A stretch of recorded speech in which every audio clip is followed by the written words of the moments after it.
중에서 제일 중요한 게 시민주도 문화도시 이제 기반 구축, 오늘의 이제 주제와 연관된 부분이 5번입니다. 그래서 실제로 문화도시를 설계를 할 때 어떤 비전이나 이제 뭐 비전 슬로건도 중요하지만 제가 보기에는 핵심 가치를 무엇에 둘 것인가를 에 대해서 사회적 합의가 되게 중요한 것 같습니다. 핵심 가치는 이렇게 보면 될 것 같습니다. 생활 속의 시민 활동을 우리가 문화도시 차원에서 고민을 할 때 기존의 문화 향유 사업 또는 문화예술 교육 사업 차원에서 고민할 게 아니라 좀 더 도시 차원에서 사회적 인프라와 사회적 자본을 연결하고, 그래서 사회적 인프라가 어떻게 그 사회적 자본들을 만들어내는 장소로 만들어 갈 수 있을지 고민하는 부분이 문화도시 전략 중에 하나의 이제 중요한 부분이라는 걸 말씀드리면서, 문화 참여자들이 어떻게 관여자가 되고 활동가로 성장할 수 있는지 이거에 대한 과제가 올해 저희가 이제 풀고 있는 과제이기도 합니다. 그러나 이제 문화 10만인 클럽 이런 포럼과 살롱도 이제 앞서서 말씀을 약간씩은 드렸지만 분명히 반성과 한계도 있었어요. 이제 일방향적으로 너네 지금 문화 정보 전달만 하고 있다 이런 비판들도 있었고, 그 3만 5천 명, 4만 명이란 숫자가 허수는 아니냐. 그 중에 정말 문화를 적극적으로 주도하는 시민들은 어디 있냐. 뭐 이런 비판들도 받고, 그리고 문화 10만인 클럽이라는 이런 그 컨셉 자체가 맨 처음에는 이제 소비자라는 거에서 출발했기 때문에 그런 한계들.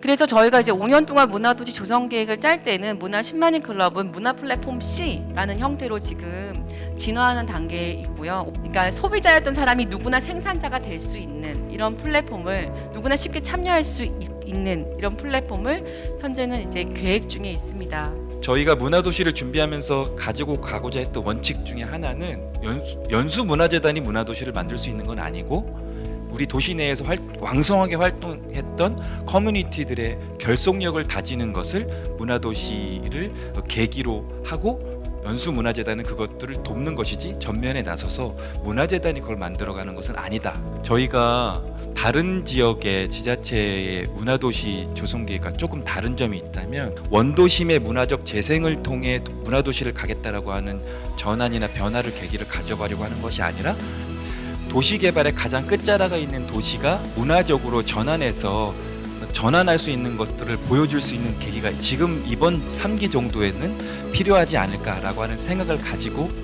3기 문화도시에 신청해서, 저희 문화도시, 저희 오산 같은 경우는 그렇게 다양한 프로그램들, 시민들이 스스로 무언가를 찾아서 할 수 있는 프로그램들이 많지는 않았습니다. 그래서 1인 인문화 프로젝트는 어떤 것을 중심으로 했냐면, 시민 스스로가 자기의 삶 속에서 문화를 어떻게 발견하고 그걸 어떻게 자신의 문화로 만드는지를 주안을 해서 만드는 사업으로 만들었습니다. 시민 주도의 문화도시를 만드는 것은 시민만이 중요한 게 아니라 우리가 주변에 살고 있는 자연의 생태계나 그리고 문화적 자원으로서 역사 여러 가지들을 같이 봐야 되지 않겠느냐라고 생각하고 있습니다. 그런 의미에서 함께 살기의 방법이 시민과 시민으로서의 공동체도 있지만 역사, 자연, 다양한 어떤 문화 공동체들까지 함께 살기 위한 방법을 모색해야 되는 것으로서 이해해야 되지 않겠는가라고 시민분들에게 이야기를 했고요. 여러 도시를 불렀는데 취지가 두 가지가 발전했어요. 하나는 익산이 익산 발표를 하는 경우가 거의 없고요. 다른 도시들 이야기를 들어주고 공부하는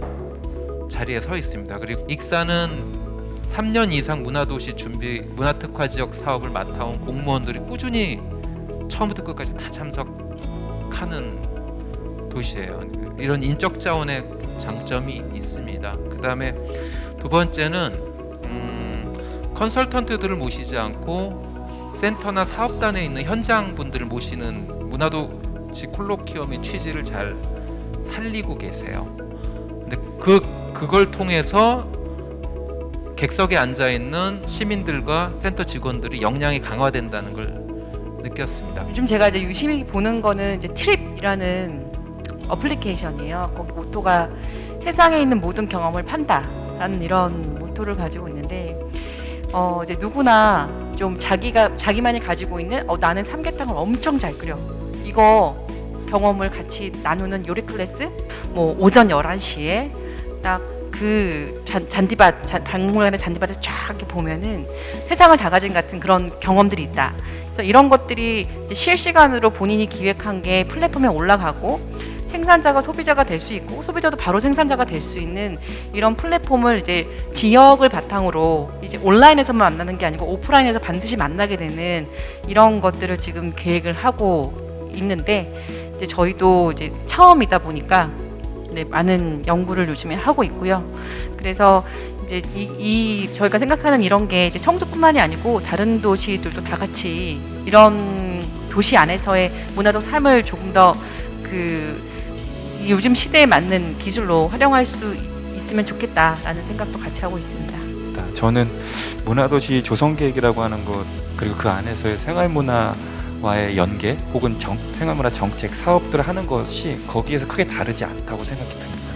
얼만큼 그 지역을 자세히 관찰하고 그 이전의 활동에 대한 물음을 가졌느냐 그게 다르게 이제 결론이 날 거라고 생각이 들면서 얼마나 많은 시민을 만나느냐에 대한 양적 접근보다 그간 도시에 쌓인 다양한 생활문화 관련된 자료, 기록, 활동들을 다시 익산형 생활문화, 익산형 정책, 익산형 사업으로 만드는데 그 근거가 되면 좋겠다고 이제 마지막에 있었어가지고 그걸로 대신하겠습니다. 이제 문화도시에 참여하는 기획자나 뭐 팀장님이나 사무국장님이나 뭐 저도 포함해서 사람들이 이게 이제 사업에만 생각하다 보면 그건 100% 성과주의에 매몰될 수밖에 없는 것 같아요. 그러니까 인문적인 학습을 할 수 있는 거, 그리고 사람을 이제 휴먼 라이브러리 개념에서 적어도 한 주에 한 명씩 50명을 초대할 수 있는 거, 이런 것을 문화 연구 개발이라는 걸 통해서 이제 한국들이든 어떤 한국들이든 그걸 이제 안정적으로 한 예산의 5% 내에서 좀 잘 만들었으면 좋겠다는 생각했습니다. 사실 이제 청주가 가장 문화 투자부터해서 2016년부터 했던 멤버들이 그대로 이제 2020년까지 하고 있는 유일한 도시 중에 하나일 건데, 이제 제가 가지고 있는 철학들은 이제 뭐였냐면, 일을 함에 있어서 직장인으로서의 제 자신이 내가 롱런해야지 문화도시 사업이 롱런한다 라는 생각이었어요. 그래서 이제 뭐 선택의 순간들이 있다면 팀워크냐 성과냐, 그러면 저희는 팀워크였어요. 뭐 작년에도 그랬고, 문화도시 내년에 하든 내후년에 해도 되지, 둘 중에 하나 선택한다면은 팀워크이다. 그 정도로 사실 문화 쪽 사업을 하면 할수록 사람이 가장 중요하구나. 그래서 우리가 항상 얘기하는 지속 가능한 문화도시를 만들려면은 이걸 하는 사람들이 지속 가능해야 된다라는 생각으로 항상 가정과 일과 사실은 문화도시 사업을 앞서 진행하고 있는 도시들이 뒤에 따라가는 도시들에게 겁을 너무 많이 주었어요. 마치 어떤 느낌이냐면 수영이나 안전교육을 받지 않은 상태에서 바다에 떨어져서 살아야 되는 게 문화도시인 것처럼 생각했어요. 사실 법정 문화도시라고 하는 것이 행정적인 결과물로 나온 것이지, 우리가 지역의 문화진흥이나 지역의 구성원들을 위해서 한 번도 그 생각을 놓치고 일한 적이 없었기 때문에 가장 가까운 것부터 이렇게 쌓아가는 것이 진짜 문화도시가 되는 거지. 저희가 이제 시민들에게는 끊임없이 문화를 통해서 욕구 충족을 해서 시민 문화력을 향상시키자고 말하면서 예술과 노동의 어떤 가치들을 말하고 있는데, 정작 우리들은 그걸 하고 있나 반성해야 되지 않을까. 너무 워라밸이 있지 않나. 특히 문화도시는 올해 코로나 때도 제가 알기로는 특히 문화도시는 멈추지 않았어요. 그 부분에 있어서 우리들 스스로도 우리들의 삶을 어떻게 행복하게 잘 구축하고 있는가를 끊임없이 질문해야 되지 않을까 생각합니다. 이제 시민이 정책을 제안을 했어. 그러면은 그게 그냥 정책 제안한 걸로 끝나는 게 아니라, 당신이 제안한 게 이렇게 됐어요 라는 거를 직접 보여주고 그거를 나누는 자리, 그런 공론화의 자리도 필요하겠다. 저희도 이제 그 단계로 넘어가야 할 시점이 왔다라는 고민들 중에 이제 계속 어떻게 하면은 이거를 보여줄 수 있을까, 같이 공론화할 수 있을까, 이런 그 고민들을 하는데, 그리고 그 상태에서 여러 가지를 고민하는 게 아닌 생각이 들어서, 저는 결국 문화도시가 된다는 건 어떤 그런 기존의 시간들을 문화적 시간으로 바꿔가는 거라고 생각이 들어요. 이제 시민들의 삶 안에서 그런 시간들을 바꾸려면 추상적인 접근보다는 아주 구체적이고 섬세하게 우리가 알아가야 되지 않을까, 그런 생각을 했습니다.